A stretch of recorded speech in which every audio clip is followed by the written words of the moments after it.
Hey, thanks for joining me. Not to express intentionally too much of my own ignorance, but anytime I see an Alpha Flight comic, I kind of feel like somebody needs to say, "Hey, Marvel, stop trying to make Alpha Flight happen. It's never going to happen." Um, but I guess when I think about it, I don't really know. I just feel like this is one of those teams that always seemed like everyone knows about them. They were connected to X-Men is the only real connection that I know. I mean, that's where they were introduced, right? You know, with Wolverine and that connection to that way. And haven't they tried to make Alpha Flight a comic that's relevant several times? You know, I guess I could have done some Google searching, but I didn't. I was looking up the some original artwork from the artist Scott Clark, just kind of to remind myself that he can actually draw really good stuff when he wants to, when he's inspired, when he's motivated. Um, I should make sure to mention that, yes, I know that he is dead. I believe I saw that he died in 2013 at the age of 43. And I sit here and feel like I'm in about 6 months, I'll be 49. I'm like, God, how does somebody just, whatever it was he got sick with and passed away from? It's really unfortunate. It's heartbreaking. But I just wanted to say, to make sure I mentioned that all respect due to the artist as a human being. It's just, if I'm here to talk about his work, I'm going to be objective on it. But I was looking up some of the original artwork, the black and white artwork from Scott Clark, and I'm like, man, he can draw when he wants to. And I feel like they thought Alpha Flight, when they released this thing, they were expecting it to be a big deal. Like, they pushed the hell out of it. In my memory, I seem to remember seeing a lot of ads about it. There was a lot of talk about it. There was a big hype for Marvel Comics making a new Alpha Flight comic. And I just don't think it went anywhere. And I also feel like they probably grabbed onto Scott Clark because I feel like he had this aura about him that he was gonna be a big thing, or he should have been a big thing. And I don't feel like he ever really broke through. He had a lot of big opportunities and drew a lot of big books in the 90s, and he did some interesting stuff, but I just feel like he never really broke through. I enjoyed him most when he started on Stormwatch. And I just feel like his art got kind of worse in lots of places. I reviewed on the channel, there was some issues of Evangeline from Liefeld Studio, and there's places where you could tell that he was putting in some significant effort. But then there's a lot of other places where I'm like, he's not trying at all. This feels so slack and half-assed. I don't understand. I don't know what was going on, if it was just an artistic, stylistic thing he was trying to do. But he's drawn some stuff that I've really liked. But then you can tell, in my opinion, there's times where I'm like, his heart isn't in it. And then he also pushed his style, to his credit, to be different. He started out as basically like a Jim Lee clone, and then all these artists kind of needed to find themselves, the Brett Booths and the Ryan Benjamins and all those other guys. But he ended up developing a style that just kind of, it's one of those things where it just bugged me to the point where I'm like, I didn't even like looking at it. And this issue is not helping the case at all. I remember when I got this, yes, I tried to read it originally. I did, sort of, years ago when it came out. This is 1997. Good Lord. I didn't realize it was that old. But I was flipping through this, and I couldn't get into it again. I'm like, there's nothing here. I have no connection to Alpha Flight in the slightest. I have no interest. I don't care about the team. Again, I've read some of the old classic X-Men issues with them in it. I appreciate the characters. I understand their kind of history and relevance. Guardian, Vindicator, Puck. There's a guy just named Jeffries. Okay, Sasquatch, Murmur, Radius, Flex. Some of these names are kind of classic names, and some of those are just really stupid. But I feel like they really thought that they'd have a big success on their hand, and I don't know how many issues this went. I collected, I think, a couple of them. This issue 1 is the only one I could find off the, when I was kind of flipping through some of my boxes. Oh, there's something different to talk about. But Steve Siegel, I remember he was being pushed as a big writer for a long time. I don't know what he's done. I know the name. I know it's been out there. I don't know if he's still writing. I don't know what he's really significantly known for. But this is supposed to be a big deal. And man, it was not anything I was interested in. I couldn't get into it. So you start out with a shot of Wolverine. And again, it's Scott Clark doing a lot of the things that he kind of normally does. Heavy shadows and kind of the dynamic, interesting art that was the hallmark of the 90s. But I'm not feeling it in the slightest. What's his name? It's Guardian. Guardian? James Hudson. Has it always been Guardian? Anyway. It's a really distorted, weird-looking head. Really long, weird-looking jaw shape. I'm not feeling it. I'm not digging it. And I have to say, again, if you like this artwork, I get it, but none of this really just stood out to me as like, wow, this is just blowing me away. Like an issue 1 should have like all the heart and the soul and the best efforts in it. I just don't feel like it's in there in a lot of places. It's all kind of fine. Wolverine slashing at him, blasting at each other. This hand is kind of weird. I kind of like this Wolverine stabbing the guy, and I don't know why he's distorted. And the electricity, I don't know his powers. But then some of these images are kind of, it feels really slack, really kind of half-assed. So I don't know. Again, I'd be curious to know what anybody's memories of this are. What do you think of it all? They move on to another character. Heather Hudson, she's having some nightmares, so she wakes up crying. She's probably naked in bed. God, doesn't anybody wear clothes to bed? I mean, I don't, but that's different. Just kidding, guys. Yeah, I don't know. Scott Clark just has this art style that I was going to say I never really got into it, but that's not true. I just said a little bit ago that I liked him on Stormwatch. I felt like when he was more of a Jim Lee clone, I liked his art better. As he changed it, distorted it, developed it into something that's his own, I liked it significantly less. He draws oftentimes like what feels like giant heads, weird jaw shapes, little kind of body proportion issues. It's just weird. And this like establishing shot, I know drawing a big city shot is a huge pain in the ass, but there's not much effort going on there at all. Like, at all. There's a few buildings here, and then a few there, and a few there, and then he just like gave up. This is issue 1. This should be like the best. And, they're trying to set up everything. So there's a lot of panels of talking and talking and talking and talking, and I'm just not feeling the art and in the slightest.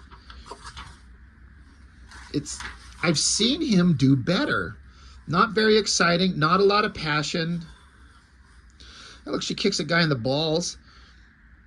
But it doesn't work. He's like, nice try. And you got Puck. Is he probably the most famous Alpha Flight character, the little guy? But, I mean, this art is not good. It's so simplistic, and I feel like he's not putting in the effort that he normally does.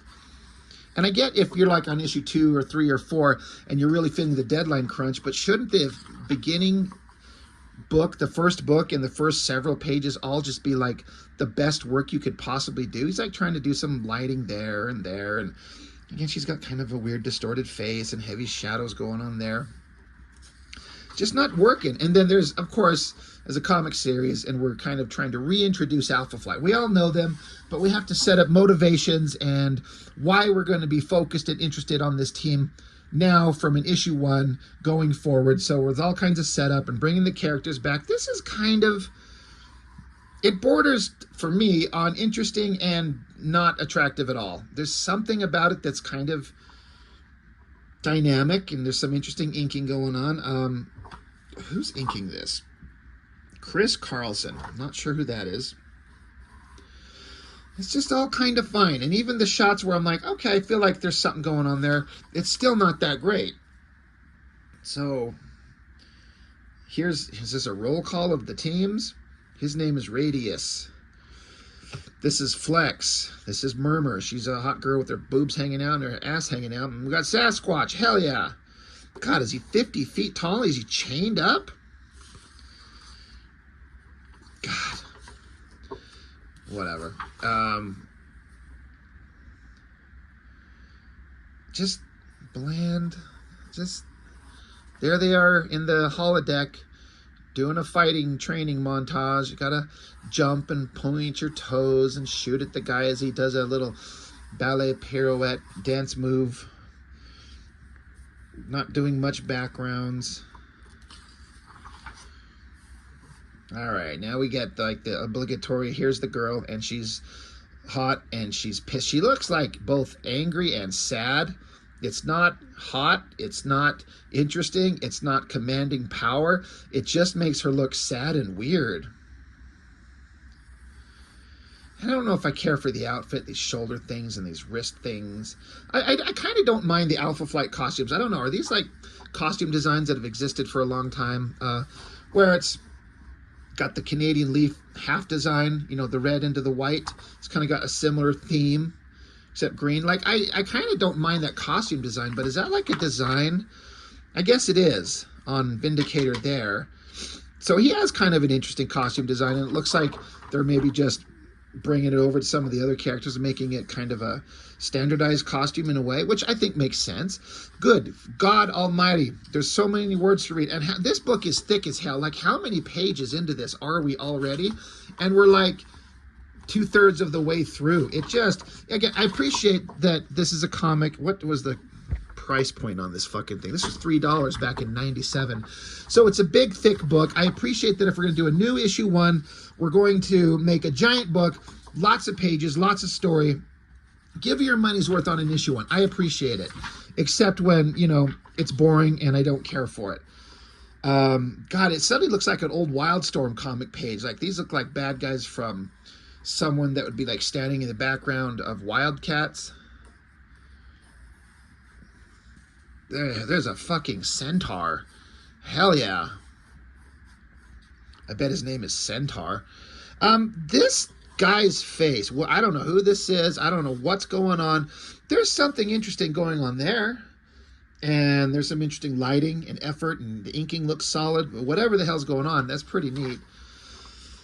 You know, big close-up on a guy who looks bored and kind of stoned and like he doesn't want to fucking be here. And honestly, neither do I. I'm done with this comic, dude. Sasquatch, I don't like the way Scott Clark draws him. I appreciate he's trying to do something different with the really big, like, muscular anatomy, the giant shoulders and the giant forms, trying to make him look animalistic, something different. I get it. As is the case with every super team, they have their own X-Jet or Quinjet or whatever the hell. And thank God they didn't make it look like a maple leaf, although now that I look at it, maybe they did. That's a bad idea. Whatever, you know, they're a team, they're in a jet, they got to go fight something, so they land. At least they don't jump out of it. I'll give them credit.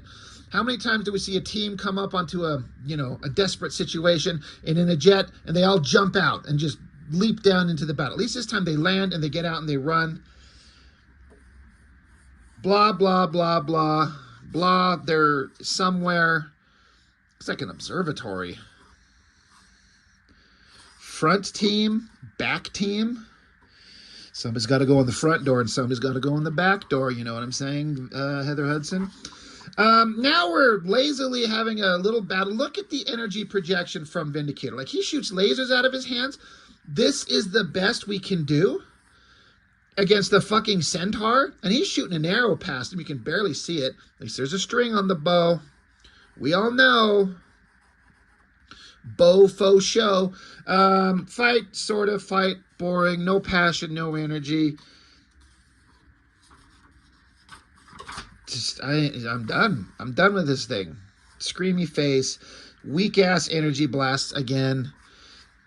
Giant weird mutant shot of Sasquatch. Again, I appreciate he's trying to do something different. I do appreciate it. Heavy lighting. It's different. At least it feels like there's some kind of creativity and passion going on in it. Yeah, they just keep... What? Like, there's no way you're telling me that's a human. His name is Hunk Herc. Hunk Herc. I know that's Vindicator, but seriously, I'm just trying to make this thing more interesting than the actual issue was. They're fighting. They're still fighting in an observatory. They're fighting against the Wildstorm villains, it looks like. God, this guy looks like someone straight out of like a bad guy that the Warblade would be trying to chop up and Maul would be trying to punch. I wish these pages were numbered because this is a big-ass comic. It just keeps going. Lots of screaming, fighting. Oh my God, something terrible happened. What is with this desk and this weird designy? They're like, hey, we can do crazy things with computer colors. Make it look like his desk. It's got some weird color thing for his desk. That's awesome. And bad guy in a chair, and then it's over. And it's just, I was like, like I said, I used to be a big fan of Scott Clark, especially his early Wildstorm days. Did not give a shit about Alpha Flight, but him drawing it, it's a new #1. Of course I'm going to give it a shot. Give me a new team, a new comic with an artist that I think can do good.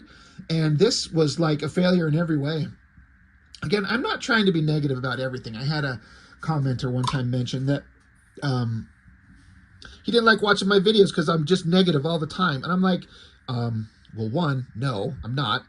I could go back on a playlist and show you everything I've put up, and it's pretty balanced of stuff I like and love and stuff I really don't like, and then there's stuff I'm kind of in the middle on. Like, it's an array. That's, you're like, there seems to be a group of people out there that think that if you're going to review comics, you should only talk good about it. And I understand the desire to, like, if you can't say something nice, why say anything at all? But I do get that, but I'm not talking about human beings personally. I'm talking about this stuff as an objective work of art. And I make my own comics as a, enthusiastic amateur who's never been hired by anybody. But I make these things, and so I try to do my best. And so I look at storytelling and anatomy and where you feel like an artist has passion and they care. And it's just not here. And I think I'm not going to be a hypocrite and not say that I think something isn't interesting, or, I'm not going to say something's interesting when I don't think it is. So, I try to give a wide array, but a wide array of opinions. But, Alpha Flight, this just didn't work at all. I think it was a big failure. It's unfortunate, but it's just what it is. So, anyway, anybody got any opinions on this? Anybody love this thing? Let me know. I would like to hear your opinions on this. I guess that's all I got for now. Thanks for watching. See you next time.